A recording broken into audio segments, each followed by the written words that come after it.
Welcome back, everyone. Ready for another deep dive? Always. What are we digging into today? This one's really fascinating. We're tackling Robert Greene's The Laws of Human Nature.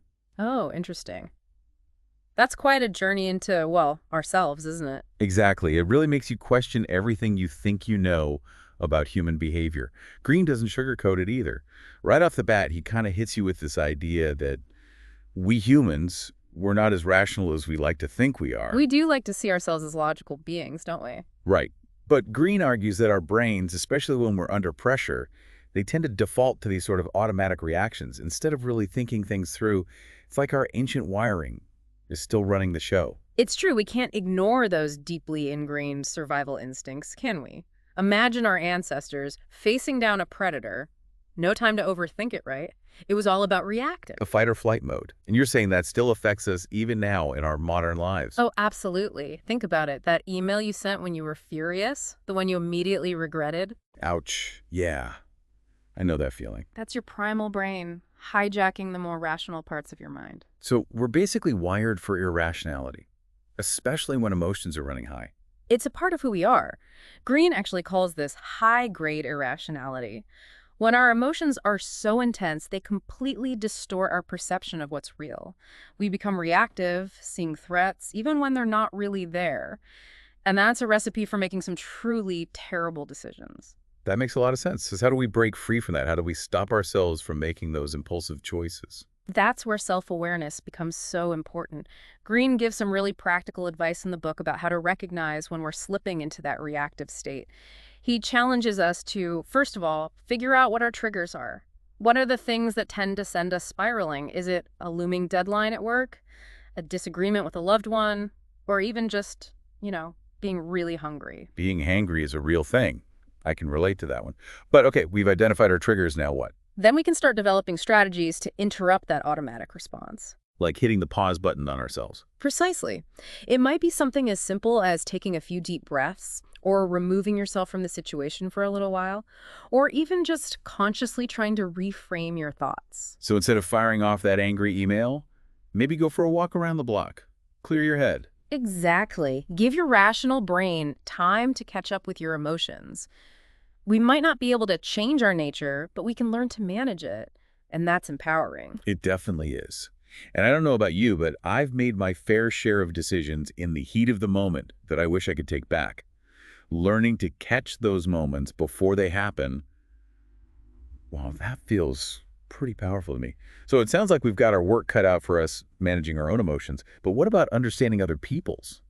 Now that's got to be a real challenge. You're not wrong there. It's like trying to solve a puzzle, isn't it? Trying to figure out what's really going on beneath the surface. Exactly. Greene talks about this too. He goes deep on this whole art of reading people. He does, and it's not about some kind of mystical intuition. Greene grounds it in something much more practical. It's about paying attention to what he calls nonverbal cues. They're these subtle signals we give off that often reveal way more than our words ever do. Like what? I'm not sure I'm always so great at picking those up. It's more common than you think. Imagine someone tells you they're happy for you, right? But their face tells a different story. Maybe a forced smile, or their eyes are kind of tight. Oh, I see what you mean. Those little micro expressions, almost like a flash of their true feelings. Precisely. And those can reveal a lot about how someone's genuinely feeling, even if they're trying hard to mask it. So it's like our faces kind of betray us, even if it's just for a split second. Exactly. And it's not just our faces either. Greene talks about posture, tone of voice, even the way someone positions themselves in a room. All these things can give you clues about their true emotions and what they might really be thinking or intending. So by paying attention to all these cues, we can start to really understand someone, even if they're not saying what they really mean. You got it. And that leads us to one of Greene's most fascinating ideas, the shadow. The shadow. Okay, that sounds a little ominous, doesn't it? Maybe a little, but it's not about good or bad. Really, it's more about acknowledging that we've all got this hidden side to our personality, a part of ourselves that we keep tucked away, often even from ourselves. Like the stuff we don't want to admit to, even to ourselves. Exactly. It's like this reservoir of our insecurities, maybe some repressed desires, those impulses we consider less than socially acceptable. So everyone has a shadow self. Greene would say so, yeah. And here's the interesting part. As much as we try to keep our shadow hidden, it has a way of leaking out. often through those nonverbal cues we were talking about. Interesting. So if we learn to spot these cues in ourselves and others, we can better understand why people act the way they do. That's the idea. We start to see the connections between someone's actions and those hidden motivations.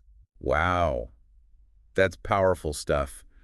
But it does make me wonder, are there certain types of shadow behaviors or even personality types we need to be extra aware of? Absolutely. And Greene dives into a couple of powerful and often destructive forces: envy and grandiosity. Okay, envy and grandiosity.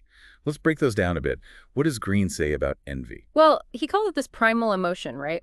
Rooted in insecurity. It's that feeling we get: inadequacy, resentment, when we compare ourselves to others and we feel like we're lacking something. We've all felt that pang of envy at some point, right? Wanting what someone else has. Sure, a little envy now and then is totally normal. It's part of being human.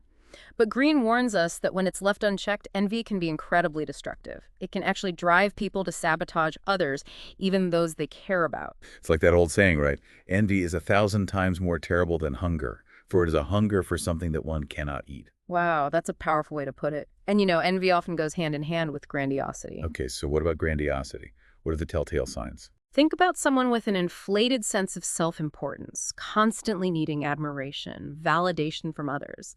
They might dominate conversations, take credit for other people's work, or have a really hard time handling criticism. And Green would say this actually comes from a place of insecurity. Exactly. It's like they use that inflated ego to hide those deeper insecurities. Yeah. A way of overcompensating for a fragile sense of self-worth. It's strange, isn't it, that beneath that surface of extreme confidence, there's often this well of insecurity. Absolutely. And Greene illustrates this in the book with Michael Eisner, looking at his leadership style when he was CEO of Disney. What did he see in Eisner that made him think of grandiosity? Greene describes him as very domineering, controlling, surrounding himself with yes men, getting rid of anyone who challenged his authority, and often taking credit for ideas that weren't his own. Greene argues that this grandiosity played a role in Eisner's eventual downfall, alienating those around him and stifling creativity within the company. So it's a cautionary tale then. We've covered irrationality, the shadow, envy, and grandiosity. It feels like we've really been exploring some of the darker aspects of human nature. Is there any hope for us? There is, actually. Greene doesn't leave us down in the dumps about our flaws. He offers a path forward. It all begins with finding a higher purpose. A higher purpose. I like the sound of that. Where do we find it? Well, Greene says that a lot of us chase after what he calls false purposes, chasing status, wealth, trying to rack up possessions, that kind of thing. Yeah, those external rewards, right? We think they'll make us happy. Exactly. But Greene says these things, these pursuits, they ultimately leave us feeling empty. It's like we're always striving for the next thing, never really feeling satisfied. That's what Greene's getting at. He says true fulfillment, it comes from finding a purpose that goes beyond those ego-driven desires, something deeper. Okay, I'm with you so far. But how do we actually find that deeper purpose? That feels kind of daunting, doesn't it? It's a journey, no doubt. Greene talks about the writer Flannery O'Connor as a great example of this. What's her story? What made her so special? Well, despite having a really tough time with a debilitating illness, she kept writing and she poured her whole heart into it. She was driven, but not by fame or anything like that. For O'Connor, it was about getting her unique perspective out there, sharing her voice with the world. So her purpose, her writing, it gave her this strength, this reason to keep going, even when things were hard. Absolutely. And that's what Greene wants us to understand. When you find your calling, it's not about achieving some big external goal. It's about aligning what you do with your values. It's about doing what truly matters to you. And he says that's the key to overcoming those darker aspects of ourselves. It's like finding that inner compass and letting it guide our choices, our relationships, the way we move through the world. That's it. So I want to leave you with this question as you keep exploring Greene's work. What's your unique contribution to the world? What passions, what talents are you maybe holding back that are just yearning to be shared? It's a powerful question for all of us to think about. And, it's a great reminder that sometimes true fulfillment, it comes from looking inward instead of outward. Well, there you have it, everyone. Another deep dive done. We've taken a close look at Robert Greene's The Laws of Human Nature, explored the forces that shape our choices, talked about the importance of knowing ourselves, and how finding our purpose can make all the difference. Until next time, keep those minds curious and keep on exploring.